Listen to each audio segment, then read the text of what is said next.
Quand on veut se lancer en tant qu'illustrateur ou illustratrice, on entend forcément parler de la CFE. Alors toi, en tant qu'illustrateur, est-ce que tu es concerné par la CFE? Combien ça coûte? Comment ça marche? C'est ce qu'on va voir dans cette vidéo. Bienvenue sur la chaîne, si tu es illustrateur ou illustratrice, je te partage ici plein d'informations sur tous les aspects de ton activité, administratif, facturation, démarche, cession de droit, projet client, bref, tout ce qui peut t'intéresser si tu es illustrateur ou illustratrice ou que tu as prévu de le devenir très bientôt. Alors déjà, pour commencer, je voudrais faire un rappel assez important pour éviter toute confusion. Il ne faut pas confondre deux notions. Il y a la CFE, c'est de ça qu'on va parler aujourd'hui. CFE, c'est pour cotisation foncière des entreprises. Il ne faut pas confondre avec le CFE qui est le centre de formalité des entreprises. Le CFE, c'est simplement l'organisme duquel tu dépends, donc l'URSSAF, la CMA pour les artisans par exemple. Ici, dans cette vidéo, on va parler de la CFE, la cotisation foncière des entreprises. C'est un peu comme une taxe d'habitation, mais pour les professionnels, et les entreprises doivent payer ça une fois par an. Au niveau du montant, ça peut beaucoup varier, ça peut être 100 €, 200 €, 800 €, ça peut être plusieurs milliers d'euros. Et ce montant, il va dépendre de deux choses. La première chose, c'est ta commune de domiciliation. Donc pas là où toi tu habites, là où ton entreprise est domiciliée. Donc ça peut être la même adresse, mais si tu as décidé de passer par une société de domiciliation, dans ce cas-là, tu vas avoir l'adresse de ton entreprise qui va être différente de ton adresse personnelle. Donc c'est vraiment l'adresse de ton entreprise qui compte pour déterminer le montant de la CFE. Et la deuxième chose qui va être prise en compte dans le calcul, ça va être ton chiffre d'affaires. Je vais te donner des exemples qui sont arrondis pour que ce soit plus simple, mais aussi parce qu'en fonction des années ça change un peu,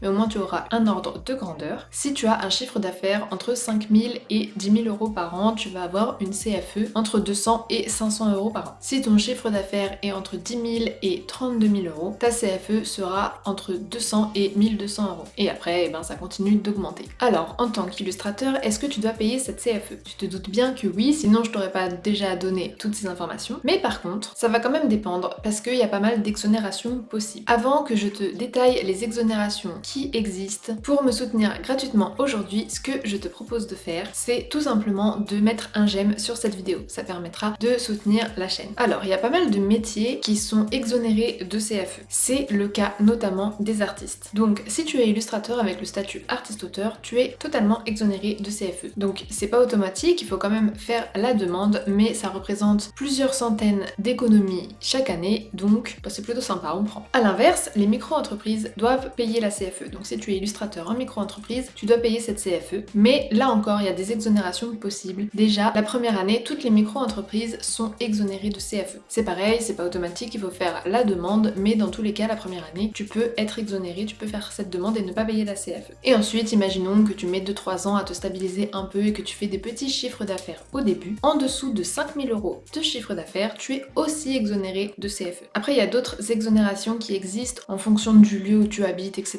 C'est beaucoup plus rare, c'est un peu du cas par cas, mais voilà, au moins je t'ai donné les informations principales qui s'appliquent à tout le monde. Si tu es redevable de la CFE, c'est un impôt qui va se payer une fois par an en fin d'année, et le plus souvent, ça se passe comme ça. Après, tu as aussi la possibilité, si tu veux, de mensualiser pour payer ta CFE en plusieurs fois sur l'année. C'est un peu moins violent comme ça parce que c'est quand même une grosse somme d'argent. Donc voilà, tu as le choix par rapport à ça. Si tu veux éviter de passer à côté d'une information super importante sur ton administratif, je t'invite à rejoindre ma newsletter dans laquelle je vais t'accompagner sur toutes les étapes administratives sur l'année, quel que soit ton statut, micro-entreprise ou artiste-auteur. J'y parle aussi de plein d'autres choses pour les illustrateurs, pour t'aider dans ta communication, dans tes projets clients. Donc n'hésite pas à aller voir, c'est dans la description. Si ce sujet t'a intéressé, tu pourras aussi regarder la vidéo qui s'affiche ou à aller voir sur ma chaîne, j'ai plein d'autres vidéos pour les illustrateurs et illustratrices. Quant à moi, je te dis à jeudi prochain.